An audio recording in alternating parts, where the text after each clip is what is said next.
Welcome to my channel. In this video, we discuss about 29-year-old Adrianne Robert was a graphic designer living in Clearwater, Florida. Never without her smile and infectious laugh, she really just loved socializing, being out, and having fun. Her mom, Dolores, who went by Lori, said that her energy was unmatched. She was a little firecracker from the youngest age. Adrianne had grown up in Maine and worked at the Sun Journal as a page designer after graduating from university. She then made the move to Florida to further her career. After moving around a few high-up positions in events planning and marketing, she decided to start her own business called Splatter Concepts Incorporated. She was living in a townhouse with her roommate Jay, and the pair were close. But things were changing. Adrianne and her boyfriend Justin were moving in together. Marriage was on the cards, and Justin told her dad, Mark, that he was planning on proposing on her 30th birthday. It was the end of an era for Adrianne and Jay, but the start of something bigger. So, on July 2012, Adrianne was in full celebration mode. She was moving out the next day, and it was going to be a very busy weekend. Adrianne called Justin and said she and Jay might go to a couple of bars or watch a film. He said that was perfect, as he was busy all evening sorting some things out at the house. And after a couple of drinks at their condo, Adrianne and Jay set off on foot to a place they had been several times before. Diamond Dolls, a strip club just over a mile from their place. They got there at around p.m. and hours later at a.m. Adrianne said she was going home. Jay was going to stay a bit longer. She was done for the night. They had drank a lot, and the day ahead of her was going to be busy, so it was time to call it a night. So, the same as before, instead of calling a taxi, she opted to walk the mile back home alone. Jay returned to their place about hours later. He called out Adrianne's name, but there was no reply. Her belongings lay around, most things packed up and ready to go. Everything was eerily still and silent. Going up to the floor, he saw the bathroom door was closed, and when he pushed it open, he found Adrianne on the floor. Blood everywhere. 911. Is this a police, fire, or medical emergency? Tell me what happened. I just came my roommate together. She came home a while ago and she stopped moving. Okay. So, she's unresponsive completely. Okay. What do you mean by that? She's got blood all over. Is she breathing? No, there's nothing. You can't see her breathing at all? No, there's nothing. Listen carefully. I need you to place the heel of your hand on the breastbone in the center of her chest. Jay did everything the dispatcher told him to do, but things were too far gone.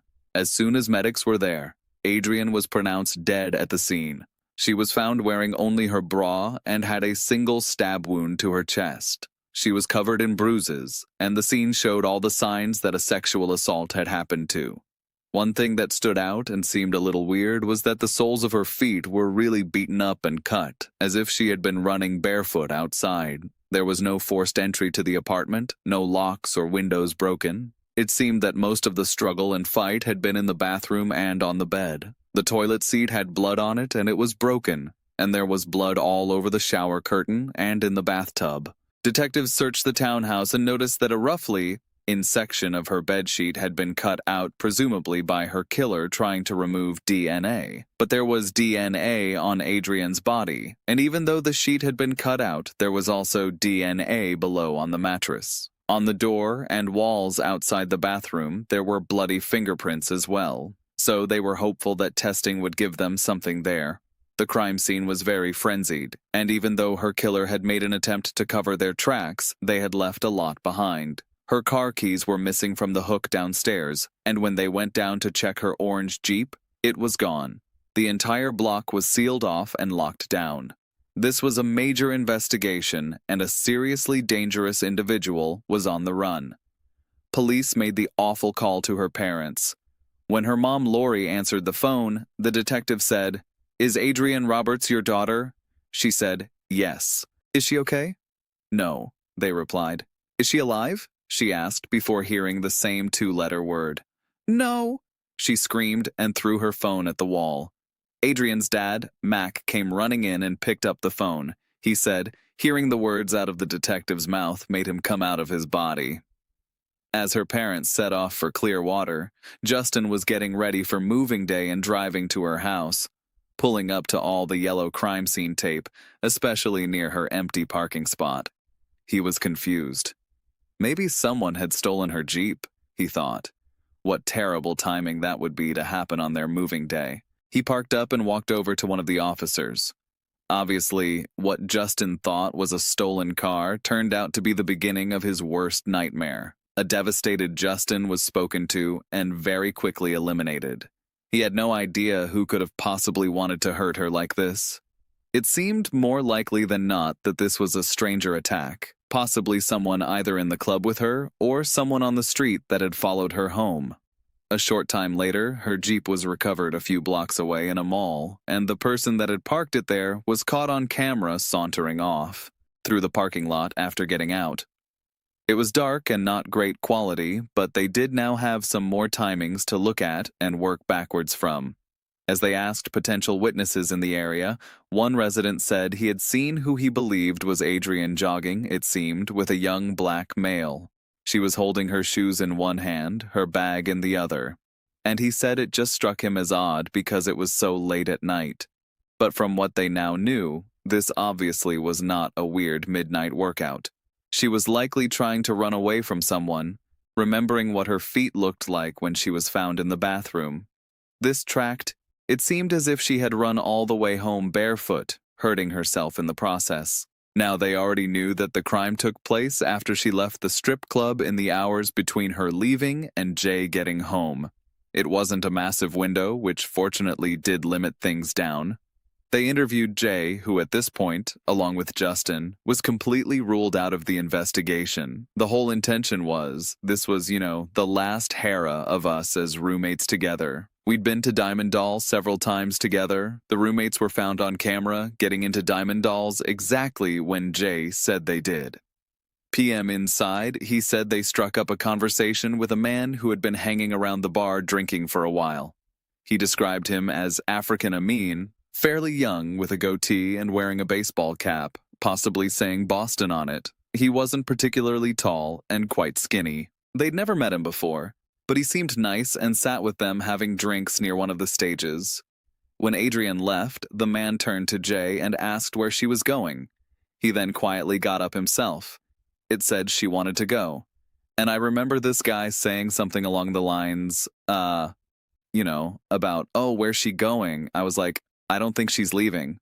Whatever. And I do remember him getting up because she was no longer there. Adrianne walked out of the door at a.m., and just later, the man chased after her carrying something. He handed her her sweater that she had left on the chair, and the pair talked for a few outside. They then walked off in the same direction, turning right at the end of the road, going in the direction of Adrianne's house. Investigators learned that this man had arrived at Diamond Dolls at p.m. by taxi and had been drinking ever since he got there. The taxi company was able to give them the number linked to the booking. That same number had already been logged in a crime database from a suspicious persons case filed by the Clearwater Police Department, and this number was linked to Thomas Frederick. He had no substantive criminal record, which for a crime this violent was fairly unusual, so therefore no DNA sample was on file. Deputies decided to put him under surveillance, and wherever Thomas went over the next weeks, detectives were there watching and waiting for him to give them something that they could send for testing. When he threw a cigarette out of a car window, they knew this was their moment. They were really to the wire now and pleaded with the lab to rush the testing process, putting it through as a big priority. If it was Thomas, he could flee the city or state at any point. Thanks to a speedy turnaround, they had the information that confirmed what they felt. Thomas Frederick was Adrianne's killer. After being placed under arrest for murder, he was remarkably calm, chatty almost. They showed him a picture of Adrianne, and he said yes, he did remember talking to her at Diamond Dolls. They had drinks and danced, and then it was work as usual the next morning. Nothing crazy for a Friday night out. In fact, pretty standard for him. He said he bought me drinks, we danced out at the club, met a friend, had some more drinks, went to work, and you end up going to work after being out all night. You then went to work. I do all the time. You see her at the club. There's some interaction. She buys some drinks. And then you leave. Did you stay there till Diamond Dolls closed? When Diamond Dolls closed, or probably before, depending on if I need cigarettes or not. He watched the footage of him following her with her sweater, and he then said they got to the end of the main road and went in different directions, but he said he didn't even remember doing that until he saw the tape. Have you ever been to her house? They asked. Same answer. Well, if I did, then I don't remember. But you do remember walking her to the corner because when I realized I sweater, that's the only reason why I got up was because of this, right? I still been sitting there, right? I understand that. Have you ever been to her house? If I did, I didn't. I really don't remember. I told you when I drank, I drank. She went one direction, you went another. Yeah. You never saw her again? I have not seen her since that night, since she split at that intersection. I have not seen her since night period. Then he said she'd asked him to walk her home. And why were they both running? Detectives wanted to know. He said for some reason she just wanted to run, and he was running behind her. He wasn't chasing her. He was simply following her lead. It was now time for them to introduce the DNA evidence. He then said that back at her house, she threw up, and then they had consensual sex. After this is when, quote, all hell broke loose. She apparently grabbed a knife from the bathroom and started swinging it at him. Thomas, trying to defend himself, managed to wrestle the knife off her, but she was stabbed and killed in the process. Detectives did not believe a word. He was charged with first-degree murder and grand theft auto. He later told investigators where they could find the knife and the missing part of her sheet.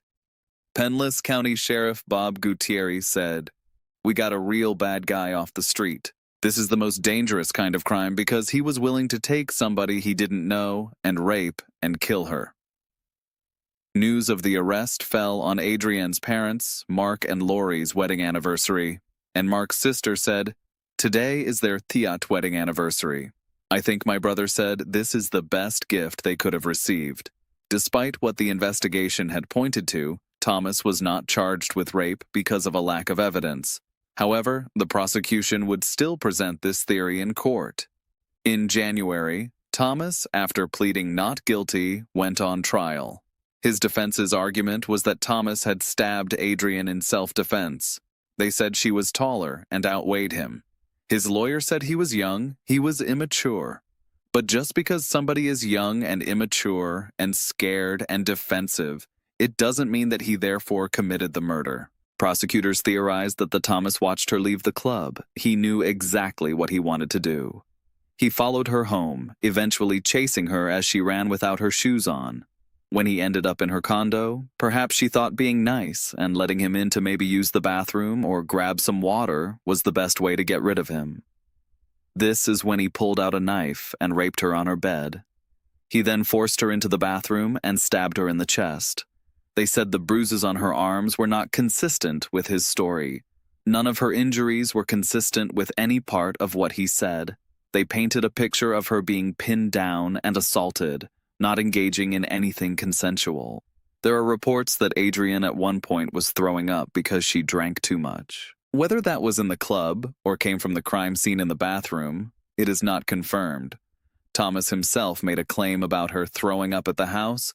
The prosecution used this to show that there would have really been no way that she would have had it in her to attack him. She was intoxicated and therefore physically vulnerable and at a disadvantage. It was a pretty open and shut case for the state. After the day trial was over, it took the jury less than hours to find Thomas guilty of first-degree murder and grand theft auto. He was sentenced to life in prison without the possibility of parole. Without the camera footage from the club, one has to wonder how long Thomas would have been walking the streets avoiding justice. His DNA was not on the system, and if they hadn't been able to track his name from the cab company using the cameras outside Diamond Dolls, it could have been a really long time before he was arrested, if ever. Justin's life and all his future plans were turned upside down that day back in July. After a tough few years, really struggling to move forward, he would find love again with a woman called Amy, someone he was actually close to when they met as children years beforehand. And when I met Adrianne, I felt like, wow, I mean, this is, who I was supposed to meet. And Mary Justin Pounders remembers clearly bringing a moving van to Adrianne Robert's Clearwater apartment in July of, instead of her warm smile there to greet him, detectives and crime scene tape. I'm kind of like, how could this happen? This isn't real. Her killer was caught, but Justin struggled to move on. Despondent, he moved to Orlando, but his mother, Debbie, refused to give up hope. She would pray every night for me to find someone that make me happy. His mother even took this photo of his first love, and it turns out that connection remained years later when these two preschool flames met at a restaurant for the first time. Both Amy and Justin are convinced this happy ending was set in motion by their guardian angel, Adrianne. Everybody knew she wouldn't want me to be sad and by myself forever. You don't find love, it finds you. And it has to do with destiny. A twist of faith 3 decades in the making. Adrianne's mom said she clings to her iPad because it's the only place she can watch videos and still hear her voice.